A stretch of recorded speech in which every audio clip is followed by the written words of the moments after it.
আল্লাহর কসম, একবার খালি শেখ হাসিনা ক্ষমতা আবার দেশে স্থাপিত হোক, এই যে ছবি, এই যে ভিডিও, এই যে নৃশংসতা, প্রত্যেকটা মানুষের চেহারা আমরা চিনে রাখছি, আমরা দেখে রাখছি। তাদের এক একজনকে ধরে ধরে শাস্তির আওতায় আনা হবে। আপনার শিক্ষা, আপনার পারিবারিক অবস্থা, আপনার চলাফেরার ধরন সবকিছু কিন্তু আপনার ভাষার মধ্যে ফুটে ওঠে। আপনি একজনকে পছন্দ নাই করতে পারেন, খুব ভালো কথা। দুনিয়াতে সবাইকে কি সবাই পছন্দ করে? আর নিজের আপন ভাই বোনকেই তো মানুষ পছন্দ করে না, কত বাবা মাকে মানুষ পছন্দ করে না, তাই না? তো সবাই সবার পছন্দের হয় না, কিন্তু প্রতিবাদ জানানোর একটা ভাষা আছে।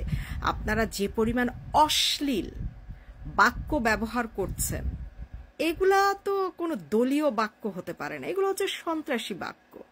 আপনার পারিবারিক শিক্ষা এখানে প্রতিষ্ঠিত হচ্ছে, আপনার নিজের যেই শিক্ষা, আদৌ কোনো শিক্ষা আছে কিনা সেটা পরিচয় পাচ্ছে, আপনি সেটার পরিচয় দিচ্ছেন। প্রত্যেকটা দেখলাম যে যারাই ভিন্ন দলের, অন্য দলের বা যে কোনো দলই আপনারা করেন না কেন, প্রতিবাদ জানাবেন, আপনি ভালোবাসায় জানান না, সমস্যা কোথায়? যাকে পছন্দ করছেন না ভালোবাসায় কথা বলে বলেন না যে আপনাকে পছন্দ করছি না। কেন সেটাকে আমরা বুঝবো না যে আপনারা পছন্দ করছেন না? মানে অশ্লীলতার সীমা ছাড়িয়ে গেছে। সোশ্যাল মিডিয়াতে ঢুকলে সেটা যে কারো বক্তব্যই হোক, শোনার মতন কোনো অবস্থা থাকে না। শুধু কিছু সিনিয়র শিক্ষিত ব্যক্তি ছাড়া যেসব দলীয় নেতাকর্মী আছে যারা সারাক্ষণ একেবারে ঘাউ ঘাউ ঘাউ ঘাউ কুকুরের মতো ঘাউ ঘাউ ঘাউ ঘাউ করতে থাকে, তাদের বলার ভাষা, প্রতিবাদের ভাষা, মানে হয় না কিছু অশ্লীল সিনেমা থাকে যেগুলো আমরা বাচ্চা কাচ্চা সহ দেখতে পারি না, বা আমরা নিজেরা দেখতেও 7 বার 10 বার চিন্তা করি যে এটাকে দেখবো কি দেখবো না। তাদের অবস্থা হচ্ছে এরকম।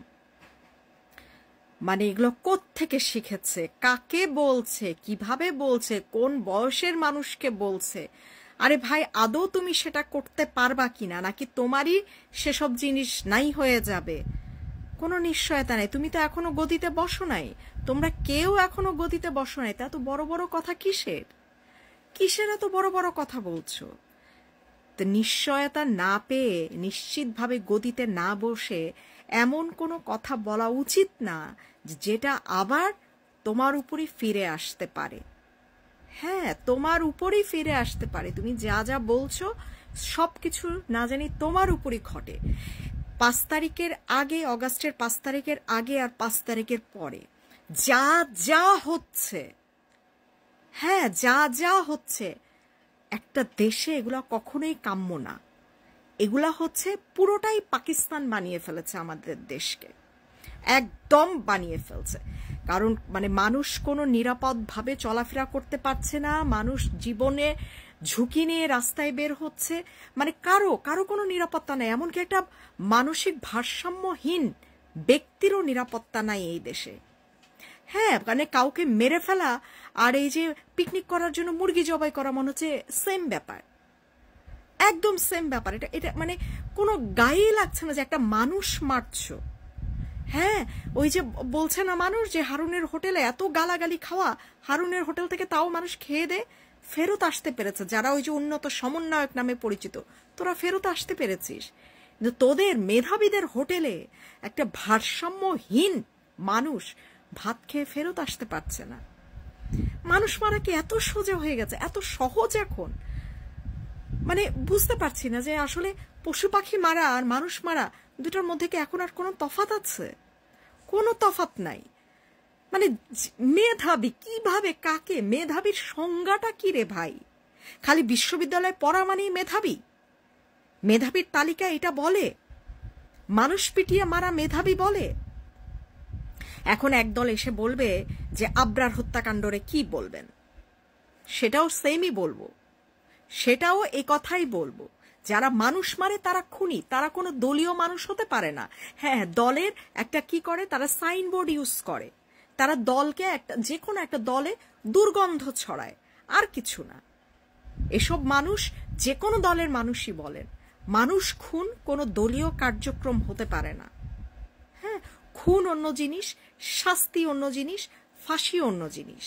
তুমি যদি অপরাধ করে থাকো তোমার ফাঁসি হবে, সেটা আইন প্রক্রিয়ার মাধ্যমে তোমাকে ফাঁসি দেওয়া হবে। কিন্তু তুমি নিজে কাউকে খুন করবা, মানুষ খুন করবা, এটা কিভাবে সম্ভব? মানুষ কি এখন আর মেধাবী তো বাদই দিলাম, মানুষও কি এখন আর মানুষ আছে? হ্যাঁ, আর আমাদের দেশে সবচেয়ে সমস্যার একটা বিষয় হচ্ছে যে আমরা বাবা মারা বাচ্চাদের বয়স চুরি করি। হ্যাঁ, বাচ্চাদেরকে একটা ভালো স্কুলে পড়ানোর জন্য আমরা তাদের বয়স লুকাই। একবার, দুইবার, তিনবার তারা পরীক্ষায় যদি না টেকে আবার বয়স কমিয়ে আবার তাকে সেই ভালো স্কুলে দেওয়ার জন্যই আমরা তার আবার বয়স কমাই। করতে করতে একটা ছেলে বা একটা মেয়ে যখন এসএসসি পরীক্ষা দেয়, তাদের খেয়াল করে দেখবেন তো, দেখে কি তাদেরকে বাচ্চা মনে হয়? আমরা পরীক্ষা দেই নাই? আরে ভাই, আমরা এখন যে বয়সে এসে পৌঁছাইছি, এখন আমাদের যেমন দেখতে মনে হয় তার থেকে তাদেরকে বয়স্ক বেশি মনে হয়। হ্যাঁ, এই যে মা বাবার একটা দায়ভার, চাকরির যোগ্যতার জন্য, চাকরির বয়স কমানোর জন্য, এই যে বাচ্চাগুলোর বয়স সার্টিফিকেটে কমিয়ে কমিয়ে, এই আইনটা বাংলাদেশে আগে ঠিক করতে হবে। হ্যাঁ, জানি না সম্ভব কিনা, কিন্তু এই যে বয়স কমানো বাড়ানো, এই জিনিসটা, এই পদ্ধতিটা পাল্টাইতে হবে। জন্ম যেই দিন ভাই তোমার বয়স সেদিন থেকে গণনা করা হবে। এক একটা বুইরা বুইরা হয়ে যায় সে যখন ম্যাট্রিক পরীক্ষা দেয়, এসএসসি দেয়, তারপরে তো আছে এইচএসসি, তারপর হচ্ছে ইউনিভার্সিটি। মানে ইউনিভার্সিটি যাইতে যাইতে তারা 25 বছর 30 বছর, যে বয়সে তাদের সংসার করার কথা সেই বয়সে নাকি তারা মেধাবী। হ্যাঁ, তারা মেধাবীর কোটায় তারা বিশ্ববিদ্যালয়ে পড়ালেখা করে। তো এই হচ্ছে আমাদের দেশের অবস্থা। কোথা থেকে শুরু করা যায়? কোথা থেকে শুরু করলে মানে মানুষকে মানুষ বলা যাবে? ডক্টর ইউনূস সাহেব, আপনি কি করছেন আমি জানি না, আপনার স্বরাষ্ট্র মন্ত্রণালয় আপনার ঘোড়ার ডিম কারে কারে কি দিয়ে রাখছেন ভাই, এগুলো চিনিও না জানিও না। মানে মানুষ হত্যা বন্ধ করেন, আর নেওয়া যাচ্ছে না। আর গণহত্যার দায় কখনোই প্রাক্তন সরকারের গায়ে বা ঘাড়ে দেওয়ার চেষ্টা করবেন না আপনারা কেউ, কারণ প্রত্যেক দল তাদের দায়ভার স্বীকার করছে প্রকাশ্যে। তো তাদের দায়ভার, তাদের কার্যক্রম যদি স্বীকার করে থাকে, তাহলে এই গণহত্যার দায়ভার একেবারে তাদের উপরই আসে। হ্যাঁ, এই মাস্টার মাইন্ডদের উপরই আসে, কারণ তারা জানে মানুষ মারলেই সহজ সরল যারা ঘরে বসে আছে সেই মানুষগুলোকে রাস্তায় নামানো সম্ভব। তো এইসব খুন কোনো প্রাক্তন সরকারের দ্বারা হয়নি। এসব খুন যেসব রাজনৈতিক দলগুলো প্রাক্তন সরকারকে সরাতে চেয়েছে তাদের কার্যক্রম। এই গণহত্যার দায় ডক্টর ইউনূসকে নিতে হবে। এই গণহত্যার দায় প্রত্যেকটা দলের যারা এখন বক্তব্য দিচ্ছে, চটাং চটাং করছে, তাদের নিতে হবে, সমন্বয়কদের নিতে হবে। এখন পর্যন্ত যতগুলা খুন হয়েছে, যতগুলা খুন হচ্ছে, সবকিছুর দায়ভার তাদের নিতেই হবে এবং তাদেরকে প্রকাশ্যে, আল্লাহর কসম, যদি শেখ হাসিনা আবার ক্ষমতায় এসে, তাদেরকে প্রকাশ্যে জনতার সামনে ফাঁসি দিতে হবে। তারা তো এক বঙ্গবন্ধুর স্ট্যাচুকে তারা যেভাবে ভেঙেছে, ফাঁসির দুলিতে ঝুরিয়েছে, মাথায় প্রস্রাব করেছে, এইগুলো হবে তারা জীবিত থাকা অবস্থায় দেশের জনতার সামনে।